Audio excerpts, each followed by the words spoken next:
خوش آمدید۔ آج ہم ایک بہت ہی دلچسپ سفر پر نکلے ہیں، علم کے اہرام کو سمجھنے کا سفر۔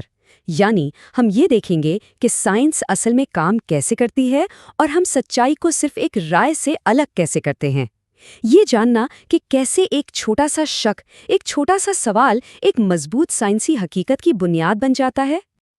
اور یہ سوال خاص طور پر آج کے دور میں جہاں ہر طرف معلومات ہے بہت اہم ہے۔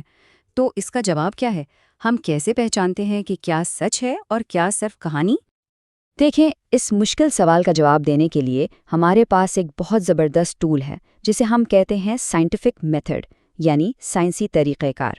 اس کو آپ ایک کمپاس سمجھ لیں جو ہمیں رائے اور حقیقت کے اس معلومات کے سمندر میں صحیح راستہ دکھاتا ہے۔ تو آج ہم اسی راستے کو ایکسپلور کریں گے۔ ہم دیکھیں گے کہ کیسے ایک سمپل سی آبزرویشن سے شروع ہو کر ہم ایک سالڈ سائنسی قانون تک پہنچتے ہیں۔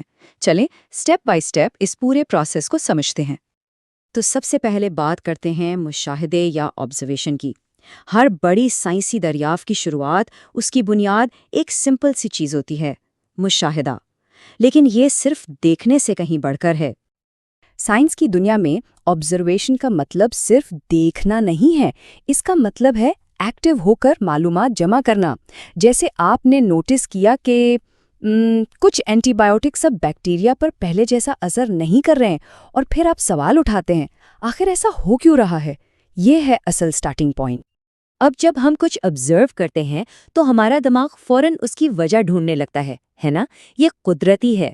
اور بس یہیں سے اگلا قدم شروع ہوتا ہے جسے ہم کہتے ہیں مفروضہ یا ہائپوتھیسس۔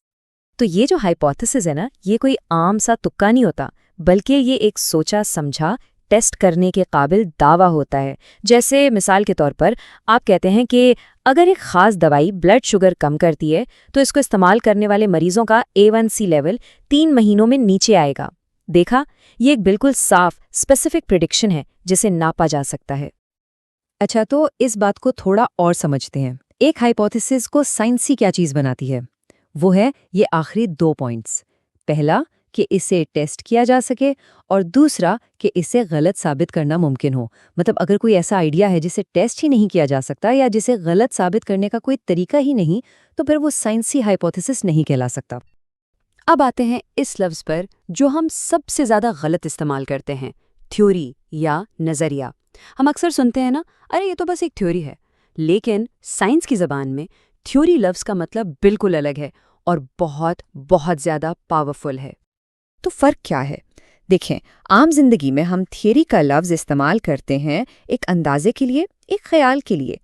لیکن جب سائنس اس لفظ کو استعمال کرتی ہے تو اس کا مطلب ہوتا ہے علم کی سب سے مضبوط، سب سے جامع شکلوں میں سے ایک۔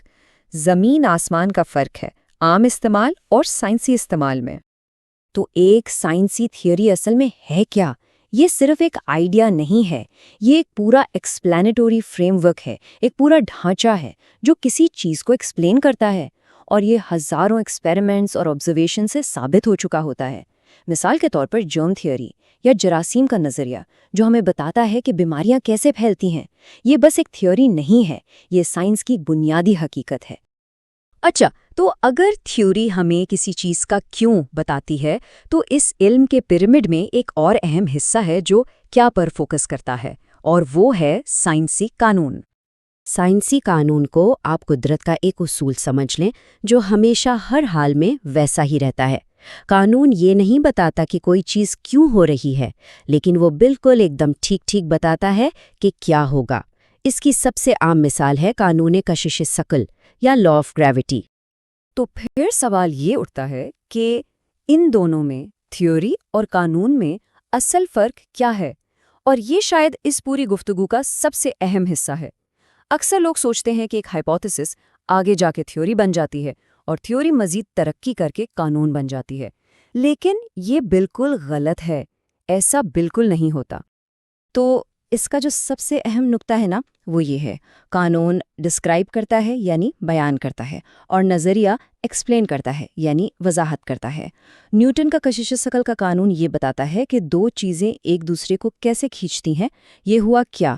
لیکن آئنسٹائن کا نظریہ اضافیت اس کی وضاحت کرتا ہے کہ یہ کشش ثقل اصل میں اسپیس ٹائم میں خم کی وجہ سے کیوں ہوتی ہے۔ تو کوئی ایک دوسرے سے بہتر یا کمتر نہیں ہے، بس دونوں کے کام الگ الگ ہیں۔ تو اس کے ساتھ ہی ہم اپنے اس علم کے اہرام کی چوٹی تک پہنچ گئے ہیں۔ ہم نے دیکھا کہ سفر کیسے ایک چھوٹی سی آبزرویشن سے شروع ہوتا ہے اور ایک مضبوط، گہری سمجھ تک پہنچتا ہے۔ ہاں، یہ عمل آہستہ اور محنت والا ہو سکتا ہے، لیکن یہی وہ سب سے آزمودہ طریقہ ہے جس سے ہم ایسا علم حاصل کرتے ہیں جو قابل اعتبار ہو، جس پر بھروسہ کیا جا سکے اور جو وقت کے ساتھ بھی مضبوط رہتا ہے۔ تو آخر میں ایک سوال سوچنے کی بات یہ ہے کہ ہم اپنی روزمرہ زندگی میں کس چیز کو اس طریقے سے ٹیسٹ کر سکتے ہیں، چاہے وہ ورزش کا کوئی نیا طریقہ ہو یا کام بہتر کرنے کی کوئی تکنیک، کیونکہ یہ جو سائنسی سوچ ہے نا، یہ صرف لیبارٹریز کے لیے نہیں ہے، یہ اصل میں دنیا کو بہتر طریقے سے سمجھنے کا ایک ذریعہ ہے۔